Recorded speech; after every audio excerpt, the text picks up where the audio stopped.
Support for Current Conversations is provided by Outreach Video and Media Services, University of Oklahoma Outreach, and World Literature Today.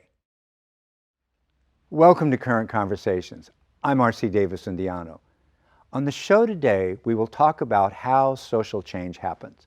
We will speak with Heather Hackman, Victor Lewis, and Frances Kendall, professional consultants and trainers who have studied social change and have advised others about it. You won't want to miss this show about the changing world around us. Join us for a discussion of Changing America.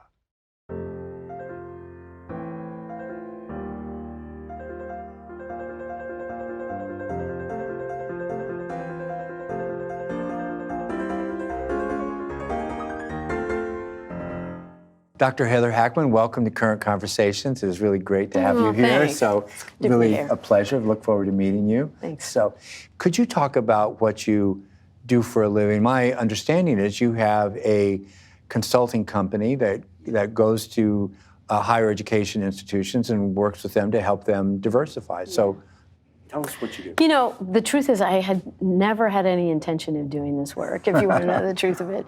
I grew up in Las Vegas, not a deeply socially just space. And so I wasn't raised in a social milieu that said, yeah, I care a lot about these issues. I did my undergrad at Occidental College in LA. I was a biology major. I was pre-med. I wanted to be a cardiologist and settle in Northern California. And then my senior year, one of the faculty in the department said, you know, average entrance age to med school is 27. Why don't you take a couple years off? And I said, you know what, Gary, I will. Thank you, thank you. So I'd been doing residence life. I took some time off. I went and worked in res life in Massachusetts at an institution. And then went from there, I started doing really bad diversity work. I also realized a few years afterward, I'm not sure Gary said that to everybody. He might have said, like, she's going to kill people. Let's hope she doesn't go to med school. Take some time off. So I started doing really bad diversity work and then realized... Bad in what sense? Yeah, that it was not talking about systems, that it was not actually looking at dynamics of privilege. It wasn't situated historically well. It had very superficial solutions. It was kind of looking for the quick fix.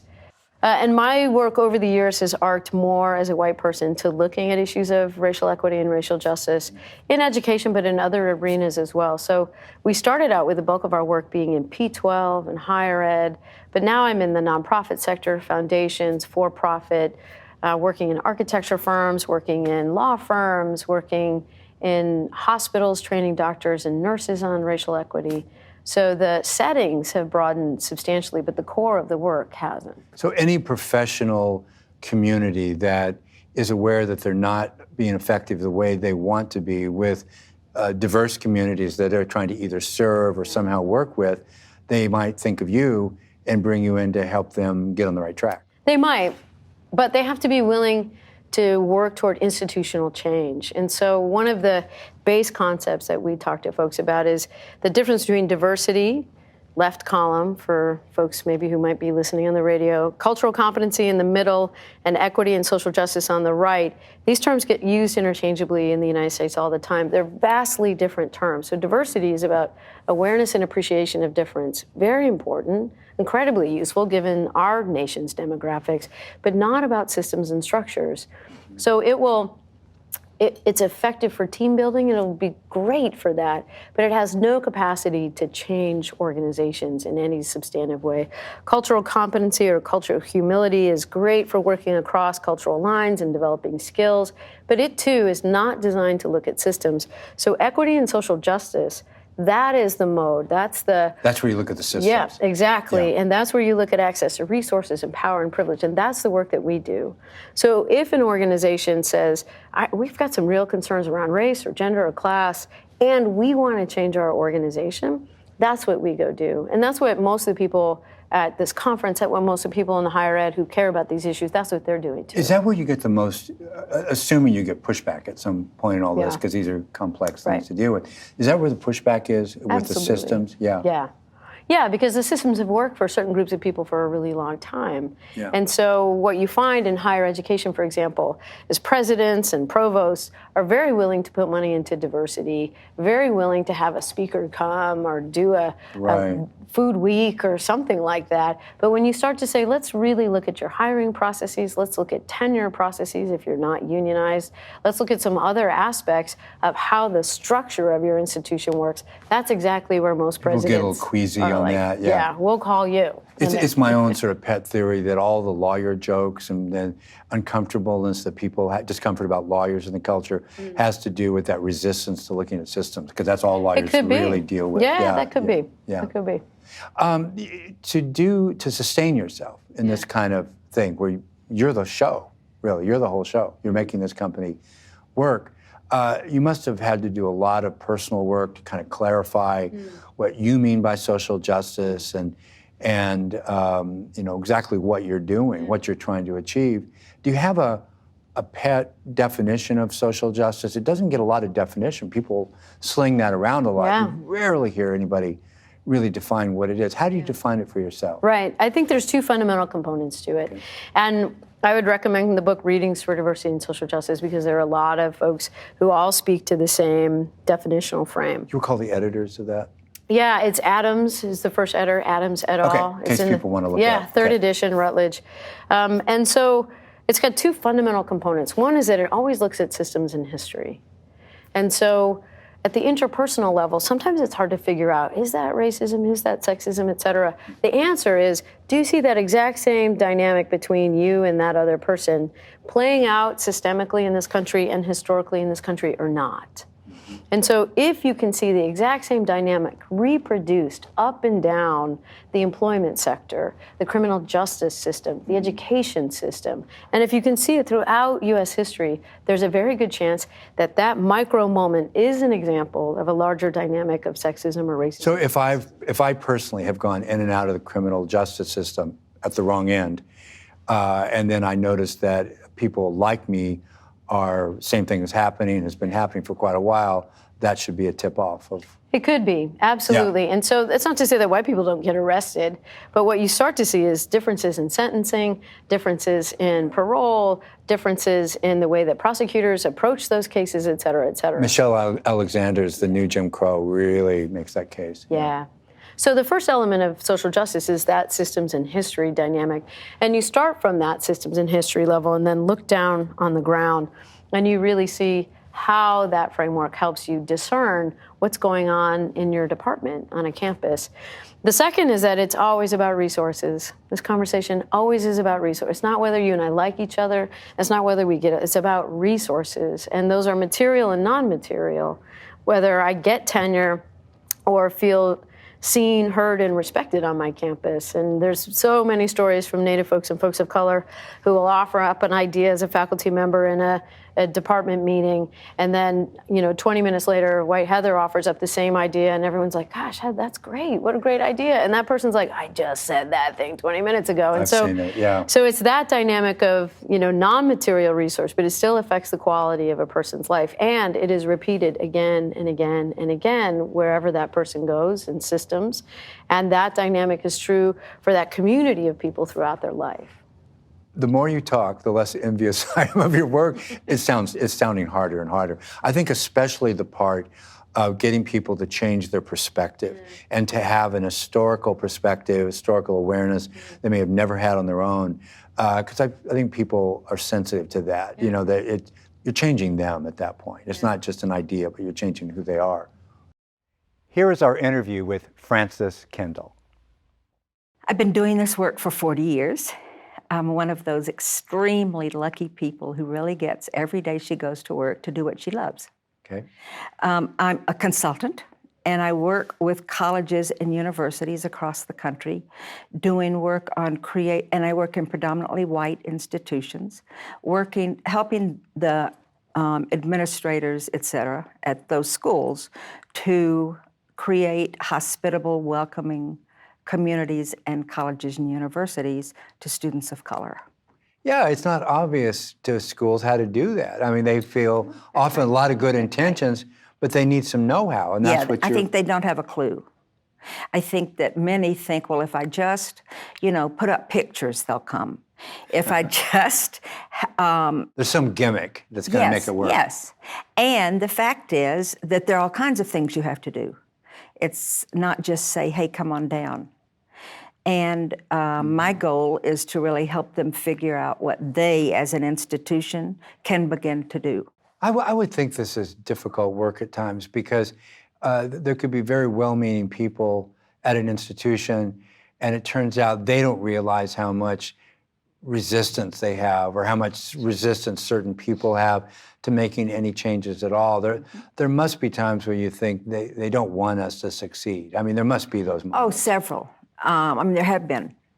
I think that well-meaning white people are some of the hardest people to work with because they think it would be good, and yet, it sounds like a good idea. And yet, it's hard work. It's very hard work. It's hard personal work. It's hard interpersonal work, and it's hard organizationally. And so there has to be a genuine drive. You have to a school has to really know why it wants to change, because there are lots of changes.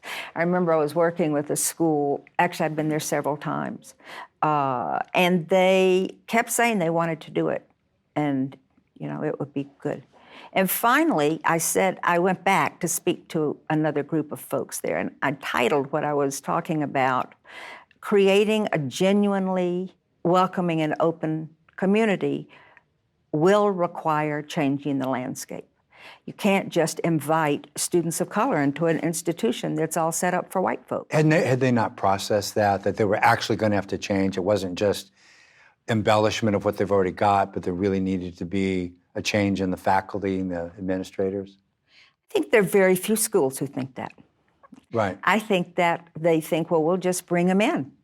Yeah. And of course, a long time ago, Michigan brought in a cohort of African American people, but they hadn't done this was years ago, they hadn't done anything to change what was happening there. And they brought in faculty, I think, mainly at that point. And by a year and a half later, all the faculty was gone because it was clear it was a white school. It had been created by white people for white people, and that they were an afterthought. And really, they weren't sure, I think, why they were doing it. Now, I would think to do the kind of difficult work that you do, where there are these sometimes hidden challenges and unexpected challenges, you really have to know who you are and what you're trying to achieve. I guess ultimately, probably a good working definition of social justice, just to keep your own balance and your own orientation. Do you have such a working definition for yourself of social justice that you could share with us? Sure, but let me go back to what you said before, which is that I do really have to know myself. I have to know why I do this. I have to know what it means to be a white woman doing work with other white people, because I think that's my job. And I'm always working in predominantly white institutions. I have to look at where I bump into my own biases, my own racism, and what it means to have grown up in Waco, Texas, what I learned there about my family's in cotton, and what I learned about slavery, lynching in Waco. And of course, there's lynching everywhere. I read today that there was a noose found at the new African American Museum at Smithsonian in Washington that's just brand new. And this was their second noose found. So I really have to know who I am and what my hot buttons are. And, finding a noose at that museum, I was really angry about. And so then I think I do have to know what my goals are for social justice. And because I've always thought really about racial justice. I know what justice is. And I was thinking last night, as I knew I was going to talk to you about, I was thinking about the scales on most, and the woman holding the scales on most. Connected with courtrooms and the legal process. Yes, yes. And I was thinking that really what she's holding, she's blindfolded, and what she's holding are scales that I think are relatively even. as though it's really a case of, well, if you get so much, then you get so much, then you get so much, then you get so much. And this really isn't about equality. It's really about equity, that people get what they need as opposed to everything is even. So for me... So it's not a distribution of wealth, but possibility of access? Is that what you're saying? Oh, I would say both and. I think a distribution of wealth would be pretty great. It happens all the time for wealthy people. When the taxes are lowered, when the inheritance tax is removed, it happens all the time. There don't seem to be many changes that really work against the wealthy. I've noticed they're that not. too. No, they're not. And they're growing that work for the wealthy. So I think it's more of really seeing human beings who are very important parts of the United States, that they are critically valuable and important to the health of our country. And I don't think that's seen. Do you think you're going to see any additional major advance in social equity in your lifetime? Are you optimistic about that, or? No, I'm not really optimistic. But what I do, I think of Dr. King's quotation about the arc of moral, justice runs. Right. To the end toward justice. Right. And I remember Derek Bell when he was asked that if he would live to see racism gone. He said, no, not in my lifetime. And I'm 70, and I've been doing this work really intentionally for 50 years. So you're not, you say you're not an optimist on this, but you're not a pessimist either. No. You see yourself contributing, and it's just going to take longer. Absolutely. And I never think when I get up in the morning and am going to work, oh no, this is never going to work. I don't know where I'm going. You feel like you're really contributing. Yes. Yeah. Well, or at least I'm going to try to contribute, and to engage predominantly white people into thinking about themselves and thinking about what the world in which we live. And now our interview with Victor Lewis.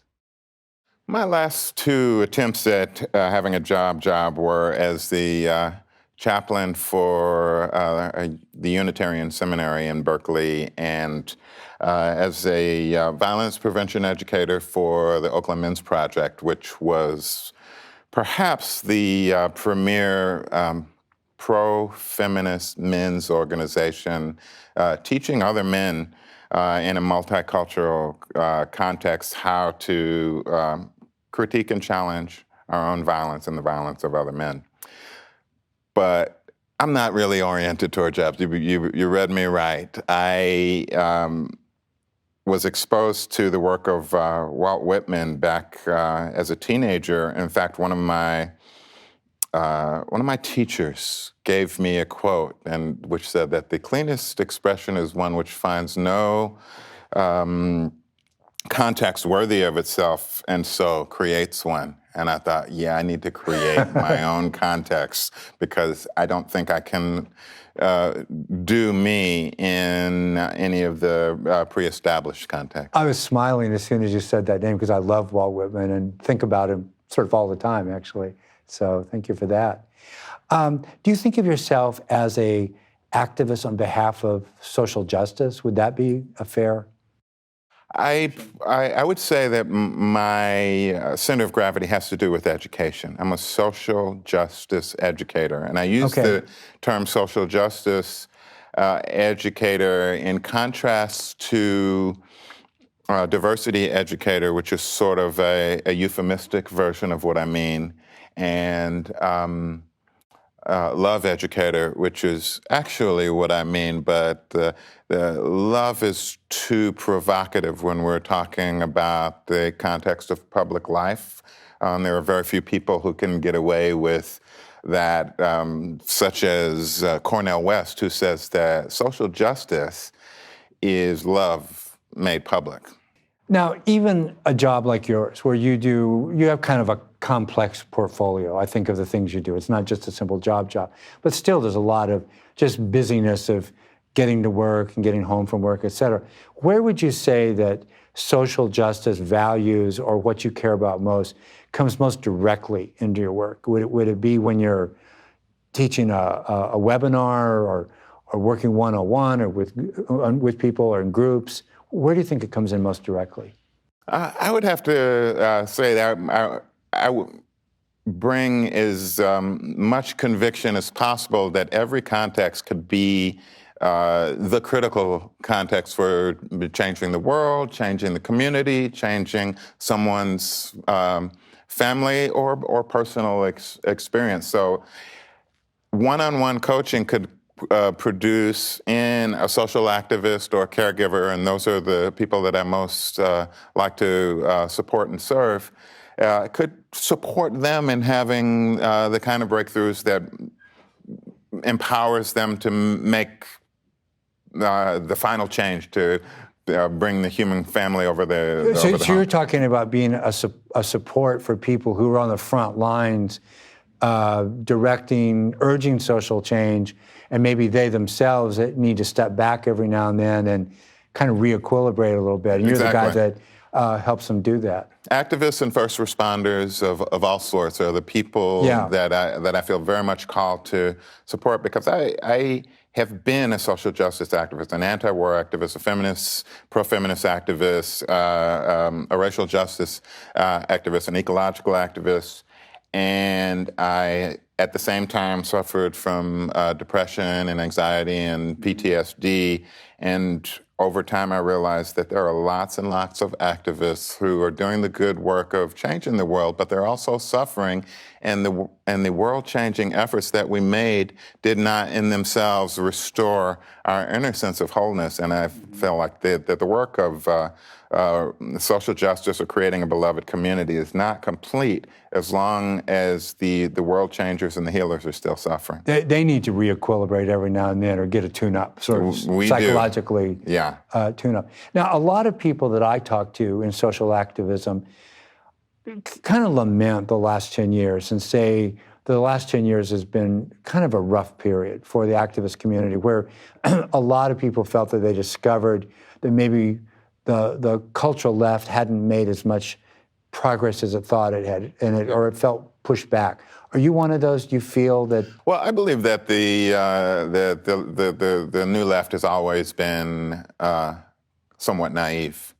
I had the honor and privilege of studying with the great Reverend James Lawson, who was one of the he was like a one-man brain trust on the deep theory and practice of nonviolence, who himself studied in India with the heirs to the Gandhi movement, the Satyagraha movement, and then came back and outfitted the Southern Christian Leadership Conference and the Student Nonviolent Coordinating Committee with a particular set of nonviolence theory and practical skills. And he said, and it blew me away when I heard him say this, he says, "We never expected that this movement would be complete in our lifetime."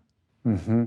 And then I thought, but when I was growing up, I thought, like in 1968 and 72, people thought the revolution's right around the corner. Everything's going to change overnight. We're almost there. It's right around the corner. You know, the Equal Rights Amendment is almost there, but of course it isn't. Yeah, right. And it wasn't. So I'm now of the mind that actually we're moving pretty quickly. And I know that that's a heretical perspective, but what's the window of history that I'm looking at is the history of life on this planet and the history of the human species. Maybe we're a couple 100,000 years old. We've been experimenting with patriarchy for 5,000 years, terrible ideas. It's reached its climactic endpoint. And the only question now is, will we leave the patriarchal worldview behind, or will we depart with it? Now, I want to make sure that I've gotten you right on this. So your thinking is that when people say we live in the worst of times, oh my God, things are going to hell in a handbasket, you're looking back and saying, wait a second, barbarity wasn't that long ago. We're an immature species. That's what I mean. That okay. we're just starting to figure ourselves out, but I believe that the urgency of finding our maturity And by maturity, I think maybe we should be thinking of ourselves as a proto-species, as an embryonic species, waiting to be born into the universe in our full stature. But until we really come to terms with and accept our radical and irreducible interdependence and our responsibility for our collective impact on the rest of the fabric of life, then we're still babies, and we cannot afford to maintain that sensibility for the remainder of this century. No, I think this is very helpful. So you're not disappointed, because you would say we probably got things a little too rosy before, and we just need to be realistic that we're still a young species, and this is a work in progress. Yeah. And we're on the cusp of the breakthrough. I believe that we're right at the threshold of recognizing our deep and irreducible interdependence and discovering that the stratification which we have taken for granted as inevitable, the zero-sum game which was theorized by Malthus or Ricardo or all these early economic thinkers, they were just wrong. Yeah. They were just wrong because they didn't account for the power of synergy and the sort of this the massive magnification of our strength and resourcefulness if we collaborate. When a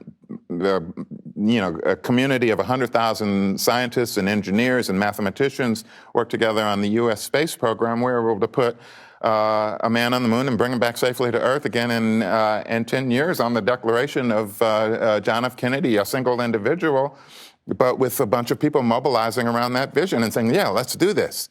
And again, in World War II, when during the Manhattan Project, and what I think is called for is a global Manhattan Project that's really about our maturation as a species and overcoming the specter of violence. And Let me just I just want to make sure that I understand you. So you're saying that if somebody focuses too narrowly on one thing, like, say, pollution of the environment or whatever, they're going to miss this larger picture where the human experience is just a lot richer. There's just a lot more things going on.